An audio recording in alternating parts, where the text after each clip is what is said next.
اس وجہ سے کیا ہو گیا کہ انفلیشن بڑھ گئی, اور اس جو اپروچ ہے یہ اس لیے کی گئی کہ یہ مانیٹری پالیسیز اس لیے ٹائٹن کی گئی تاکہ انفلیشن کو اسٹیبلائز کیا جائے.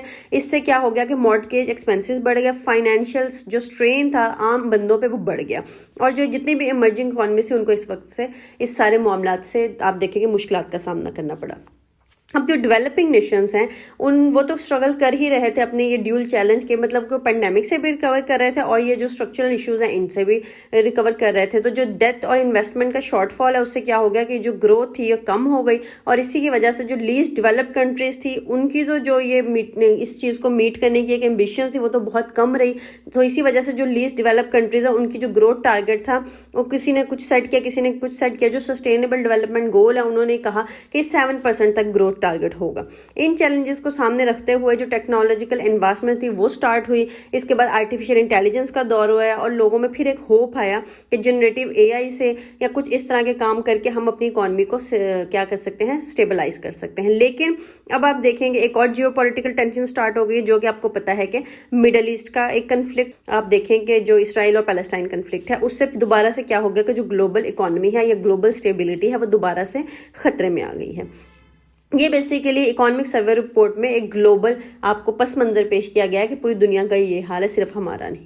اس کے بعد یہ آپ کو چیز اس لیے بھی کام آ سکتی ہے, آپ گلوبل اکانومک سروے یہ جو ہمارا پاکستان کا اکانومک سروے ہے 2023 سے 24 اس کو آپ کہیں پہ کوٹ بھی کر سکتے ہیں جہاں پہ آپ بتائیں کہ انفلیشن کیسے بڑھ گئی. تو یہاں پہ آپ کو ایک پوری ایک چیز چین بتائی گئی ہے کہ کیسے پینڈیمک تھا, پینڈیمک سے جو ہماری مانیٹری ایشوز کیسے ارائز ہوئے کہ جو سپلائی چین تھی وہ ڈسٹورشن ہو گئی. سپلائی چین ڈسٹورشن کے بعد پوری دنیا میں اکانومک آپ دیکھیں کہ جو اسٹیبلٹی تھی وہ خراب ہو گئی, انسٹیبلٹی آ گئی. اور اس سے پھر کیا ہوا کہ جو سینٹرل بینکس تھے انہوں نے اپنی جو مانیٹری پالیسی تھی وہ ٹائٹن کر دی, انفلیشن بڑھ گئی پوری دنیا میں ہی اوور آل. تو یہ بیسکلی آج کل کا حال ہے. اور اب جو ایک پراسپیکٹ بتایا گیا اس میں, اب دیکھیں پہلے چیلنجز ہوتے ہیں پھر سولوشن ہوتے ہیں. سی ایس ایس ایسے بھی ایسے ہوتے ہیں, کوسچنز بھی ایسے ہی ہوتے ہیں. تو چیلنجز بتانے کے بعد سولوشنز بتایا گیا کہ اب آرٹیفیشیل انٹیلیجنس کا دور آ رہا ہے, جنریٹیو اے آئی سے اب ایک ہوپ ہے کہ جو انڈسٹری ہے وہ اور طرح سے گرو کرے گی اور کہیں نہ کہیں انسانوں کو کچھ ہیلپ ملے گی. اس کے بعد بات کی گئی ہے پاکستان کے اکانومک پرفارمنس کی کہ پاکستان کی جو اکانومی ہے اس نے بہت زیادہ چیلنجز فیس کیے ہیں 2022 سے لے کے, ٹھیک ہے, پینڈیمک کے بعد سے. کنٹری کی جو آپ دیکھیں گروتھ ریٹ ہے وہ 6.1% تھا ہمارا جو فسکل ایئر 2022 کا. یہ بیسیکلی کیا ہو رہا تھا, ایکسپینڈ ہو رہا تھا, لیکن یہ کیا ثابت ہوا, انسسٹینیبل سائڈ ثابت ہوا. اس کے بعد ہائی فسکل اور کرنٹ اکاؤنٹ ڈیفیسٹ ہو گیا کنٹری. سپلائی چین ڈسرپشن ہوئی پینڈیمک کی وجہ سے, انفلیشنری پریشر آ گیا. آئل پرائسز جو تھی وہ دنیا میں کیا ہو گئی کہ بہت زیادہ بڑھ گئی, جس سے ہماری جو اکنامک ولنریبلٹی تھی وہ کھل کے سامنے آ گئی اور گورنمنٹ کو بھی بہت زیادہ مشکلوں کا سامنا کرنا پڑا. اس کی وجہ سے جو گورنمنٹ تھی اس نے پرائرٹائز کیا کہ ہمیں سسٹینیبل میکرو اکنامک اسٹیبلٹی کی ضرورت ہے. اس کے بعد home grown macro economic and structural reforms لائے گئے جس کا بیسیکلی فوکس یہ تھا کہ ہم خود جابس کریٹ کریں گے, ہم خود پاورٹی کو کم کریں گے اور ہم انویسٹر کا کانفیڈنس بلڈ کریں گے کہ وہ پاکستان میں انویسٹ کریں. ان ایفرٹس کی وجہ سے جو آپ دیکھیں گے اس اکانومک سروے میں کہا گیا ہے کہ جو ایفرٹس ہیں یہ ایویڈنٹ ہیں ہماری جو 2023 کی اسٹینڈ بائی ارینجمنٹ اور جو ہمارا IMF کے ساتھ معاہدے ہوئے اس سے پتہ چل رہا ہے کہ ہمارا جو معیار تھا ایک اکانومک اسٹیبلٹی کا اس نے ہیلپ کیا ہے. اور ابھی یہ ہے کہ ان چیلنجز نے بہت پراسپیکٹس رزلٹ تو نہیں دیا بٹ اٹ شوز کہ ہم ایک صحیح پاتھ پہ ہیں. اس اکانومک سروے میں کہا گیا کہ جو ہماری GDP گروتھ تھی فار دا فسکل ایئر 2024 وہ آلموسٹ 2.38% پہ ہے. یہ پرفارمنس بیسکلی ہمیں دیکھیں کہ کن چیزوں کی وجہ سے ہماری 2.38% GDP گروتھ ہوئی ہے فسکل ایئر 2024 کی. تو اس میں کہا گیا ہے کہ ایگریکلچر سیکٹر کیونکہ اس میں بہت زیادہ امپروومنٹ آئی ہے واٹر اویلیبلٹی کی وجہ سے اور فرٹیلائزر پروڈکشن کی وجہ سے. اس میں کہا گیا ہے کہ جو ہماری پاکستان کی واٹر اویلیبلٹی ہے ہمارے پچھلے سال کے لیے مطلب 2023 کا جو خریف سیشن تھا, آپ دیکھیں کہ ربی کراپس ہوتے ہیں, خریف کراپس ہوتی ہیں, تو کہا گیا کہ جو خریف کراپ تھی 2023 کی اس میں پاکستان کی جو واٹر اویلیبلٹی تھی وہ 61.9 ملین ایکڑ فیٹ ہو گئی تھی جس سے ہماری جو کراپس تھی ان کو صحیح پانی اویلیبل ہوا. فرٹیلائزیشن پروڈکشن بھی ہماری 70.3 تک انکریز ہوئی اور ایگریکلچر لونز تھے وہ 34.8% تک گرو ہوئے جس سے پتہ چلتا ہے کہ ہماری جو رورل اکانومی ہے وہ دوبارہ سے ریوائٹلائز ہو رہی ہے, ہمارا ایگریکلچر سیکٹر ریوائٹلائز ہو رہا ہے. اس کے علاوہ کہا گیا کہ جو باقی سیکٹرز تھے انہوں نے کافی زیادہ اسٹرگل کیا جس میں لارج اسکیل مینوفیکچرنگ کی اگر بات کریں تو اس میں ایز سچ کوئی گروتھ نہیں ہوئی, ان کا گروتھ پر دیکھیں بلکہ تھوڑی سی کم ہوئی, -0.1% گروتھ ہوئی during the fiscal year large scale manufacturing industry میں. اس کے علاوہ انہوں نے کہا کہ کچھ انڈسٹریز نے کچھ گروتھ شو کی جس میں اسٹرکچرل انیفیشنسیز رہی. اس کے علاوہ ایز سچ کوئی بہت زیادہ مطلب پراسپیکٹس نہیں ہے. اور اس میں کہا گیا کہ جو basically state bank of Pakistan ہے اس نے ایک ٹائٹ مانیٹری پالیسی کا کنٹرول رکھا. ان کا جو پالیسی ریٹ ہے وہ 22% رہا فرام جولائی 2023 ٹو اپریل 2024. اور بیسکلی یہ اکانومک سروے بھی جولائی 2023 سے لے کے اپریل 2024 تک کا ہی ہے. جیسے ہی بجٹ پیش ہو جاتا ہے اس کے بعد سے لے کے اگلے بجٹ سے پہلے تک یہ کا سروے ہے بیسیکلی. اس اپروچ نے کہا کہ جو اسٹیٹ بینک کی ایک ٹائٹ مانیٹری پالیسی والی اپروچ تھی یہ بہت زیادہ امپورٹنٹ تھی کیونکہ اس نے انفلیشن کو کرب کیا. اس رپورٹ کے مطابق جو انفلیشن تھی وہ 28.2% تھی مئی 2023 میں, اور اس کے بعد وہ 17.3% تک ہو گئی ہے اپریل 2024 میں. تو آلموسٹ تقریباً دیکھا جائے تو 13% تک فال ہوئی ہے انفلیشن. تو یہ بہت اچھا ایک پراسپیکٹ ہے. اس کے علاوہ انہوں نے کہا کہ جو بینکنگ سسٹم ہے اس کے جو نیٹ فورن ایسٹ ہیں وہ بھی بڑے ہیں, اور جو فورن ایکسچینج ریزرو ہے وہ بھی ہمارے بڑھ کے $3.6 بلین تک آ گئے ہیں, جس سے پتہ چل رہا ہے کہ ہمارا جو بیلنس آف پیمنٹ ہے وہ اچھا جا رہا ہے. اس کے علاوہ انہوں نے کہا کہ جو ہائی انٹرسٹ ریٹ ہے اس نے جو پرائیویٹ سیکٹر کریڈٹ کی ڈیمانڈ ہے اس کو تھوڑا سا کم کر دیا, اور جو فکس انویسٹمنٹ لون ہے وہ بھی تھوڑے سے کم ہو گئے. لیکن انہوں نے کہا کہ جو انفلیشن ہے وہ ایکسپیکٹڈ ہے کہ اسٹیبلائز ہو جائے گی 5 سے 7% تک سپتمبر 2025 میں.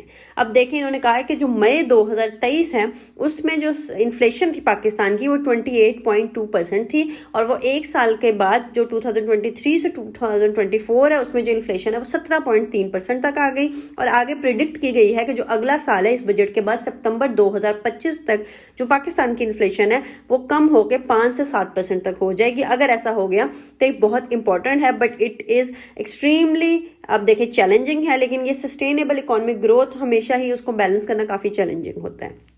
اس کے علاوہ اس اکانومک سروے میں جو تھرڈ پوائنٹ ڈسکس کیا ہے وہ ہے سیکٹورل انسائٹ اور آگے کے لیے کیا فیوچر ڈائریکشنز ہیں. انہوں نے کہا ہے کہ جو ایجوکیشن اور ہیومن کیپٹل ہے وہ بہت امپورٹنٹ ہے پاکستان کی لانگ ٹرم اکانومک ٹریجیکٹری کے لیے. انہوں نے کہا ہے کہ جو فسکل ایئر 2023 ہے اس میں گورنمنٹ نے انکریز کی ہے ایجوکیشن سپینڈنگ بائی 13.6%, اور انہوں نے کہا جی ڈی پی کا یہ آلموسٹ صرف 1.5% ہے, لیکن انہوں نے ایجوکیشن سپینڈنگ 13.6% تک بڑھائی ہے, اور انٹرنیشنل سٹینڈرڈ سے یہ ابھی کافی کم ہے. اس کے علاوہ انہوں نے کہا کہ جو نیشنل لٹریسی ریٹ ہے وہ پاکستان کا 62.8% تک پہنچ گیا ہے. گورنمنٹ نے کافی اسٹرکٹ میئرز لیے ہیں کہ وہ جو آؤٹ آف اسکول چلڈرن ہیں ان کے لیے کام کریں. اس کے علاوہ انہوں نے کہا کہ نیو اسکولز بنائیں, فیسلٹیز کو اپ گریڈ کرائیں, digital learning platforms provide کریں, ووکیشنل ٹریننگ پروگرام سٹارٹ کریں, نیشنل ووکیشنل اور ٹیکنیکل جو ٹریننگ کمیشن ہے اس کو دوبارہ سے اب کہیں کہ اس کو کہیں کہ وہ سٹارٹ ہو. اس کے علاوہ انہوں نے کہا کہ یوتھ کو ڈفرینٹ سے زیادہ سکلز دیے جائیں تاکہ وہ انٹرنیشنل جاب مارکیٹ کو بھی ٹارگیٹ کریں. اس کے علاوہ انہوں نے کہا ہے کہ جو ہماری ٹریڈ اور فسکل کنسولیڈیشن ایفرٹس ہیں وہ بھی کافی زیادہ اس میں پروگریس صحیح ہے. ہمارا جو کرنٹ اکاؤنٹ ڈیفیسٹ ہے وہ پہلے ڈیکریز ہو گیا ہے 87.5% سے, مطلب کہ ایک امپریسو فگر ہے کہ ہمارا جو کرنٹ اکاؤنٹ ڈیفیسٹ ہے وہ 87.5% تک ڈیکریز ہو گیا ہے, اور جو ہماری ریمیٹنسز ہیں وہ $21 بلین تک انکریز کر گئی ہیں. اس کے علاوہ گورنمنٹ نے کہا ہے کہ جو ہمارا فوکس ہے وہ ہے کہ ہم اپنی جو فسکل ڈیفیسٹ ہے اس کو بیسیکلی ڈومیسٹک مارکیٹ کے ذریعے پورا کریں اور ایکسٹرنل ڈیٹ پہ کم ریلائی کریں. انہوں نے کہا کہ جو ہماری ڈومیسٹک بوروئنگ ہے وہ بیسیکلی اس میں کافی چیلنجز ہوتے ہیں لیکن ہم اس پہ کام کریں. اس کے علاوہ انہوں نے کہا کہ جو ہمارا ایگریکلچر سیکٹر ہے اس میں بیسیکلی انکریز ہو گئی ہے واٹر اویلیبلٹی اور ہائر فرٹیلائزر پروڈکشن, جو بیسیکلی ایک پوٹینشیل ٹرن آؤٹ ہے. اس کے علاوہ انہوں نے کہا کہ جو مینوفیکچرنگ سیکٹر ہے وہ بھی ہم کوشش کر رہے ہیں کہ اس میں جتنی بھی مسئلے مسائل ہیں وہ کم ہو اور ہماری انڈسٹریل پالیسیز کو بڑھانے کی ضرورت ہے. اس کے علاوہ انہوں نے کہا کہ جو ہمارا ٹرانسپورٹ اور کمیونیکیشن سیکٹرز ہیں وہ بہت امپورٹنٹ ہے ہماری ٹریڈ فیسیلیٹیشن کے لیے, جاب کریشن کے لیے, سوشل کنیکٹیوٹی کے لیے, اور ان کی جو پوٹینشیل ہے وہ ان لاک ہے تو اس کو ان لاک کرنے کی بھی بہت زیادہ ضرورت ہے کہ ہم دیکھیں کہ ہمارے ملک میں اس چیز کی کیا پوٹینشیل ہے. اس کے علاوہ ہمارے ملک میں انرجی شارٹیج کا مسئلہ اور کاسٹ انیفیشنسیز کا مسئلہ جو کہ بہت امپورٹنٹ مسئلہ اور اس کے لیے کام کرنے کی ضرورت ہے. تو اگر ہم اکانومک سروے کو کنکلوڈ کریں تو اس میں بیسیکلی کہا گیا ہے کہ پاکستان بیسیکلی اسٹینڈ کر رہا ہے at the crossroads. Government effort کر رہی ہے کہ وہ اکانومی کو اسٹیبلائز کرے. کچھ پرومسنگ ریزلٹس بھی آئے ہیں جس میں ہم نے دیکھا انفلیشن بہت کم ہو گئی ہے, 28% تھی 2023 میں, 17% 2024 میں ہو گئی ہے, اور 2025 تک پریڈکٹ کی جا رہی ہے کہ 7% تک ہو جائے گی. اس کے علاوہ انہوں نے کہا کہ کافی زیادہ چیلنجز ہیں جس میں ہائی فسکل ڈیفیسٹ ہے, اسٹرکچرل انیفیشنسیز ہیں, کی سیکٹرز میں ہمیں انڈر انویسٹمنٹ ہے, ایجوکیشن میں انڈر انویسٹمنٹ ہے, انفراسٹرکچر میں انڈر انویسٹمنٹ ہے. اس کے علاوہ انہوں نے کہا کہ ہمیں انکلوسیو گروتھ کو پروموٹ کرنے کی ضرورت ہے, جو ہماری یوتھ ہے اس کو مزید کیا کرنے کی ضرورت ہے, امپاور کرنے کی ضرورت ہے تاکہ وہ انٹرنیشنل جاب مارکیٹ کو بھی ٹارگیٹ کریں. سو بیسیکلی یہ اکانومک سروے کی سمری ہے. ڈسکرپشن میں بھی آپ آپ کو اس کی جو پوری اکانومک سروے رپورٹ ہے اس کی سمری مل جائے گی. یہ آپ کے سامنے اکانومک سروے رپورٹ بھی ہے, فائنانس ڈویژن سے جا کے آپ اس کو ڈاؤن لوڈ کر سکتے ہیں, اور اس کا میں لنک دے دوں گی ڈسکرپشن میں, یہاں سے بھی آپ ڈائریکٹلی اس کو ڈاؤن لوڈ کر سکتے ہیں اور آپ اس کو پڑھ سکتے ہیں. سو بیسیکلی یہ تھا اکانومک سروے رپورٹ 2024 سے 2025 تک. سو بیسیکلی اس میں کچھ کی فیکٹس فگرز ہیں وہ آپ ضرور یاد کریں, باقی ساری اس میں اسٹوری تھی وہ آپ کو پتہ چل گئی ہے. So this is all for today, stay tune for our next video, till then اللہ حافظ.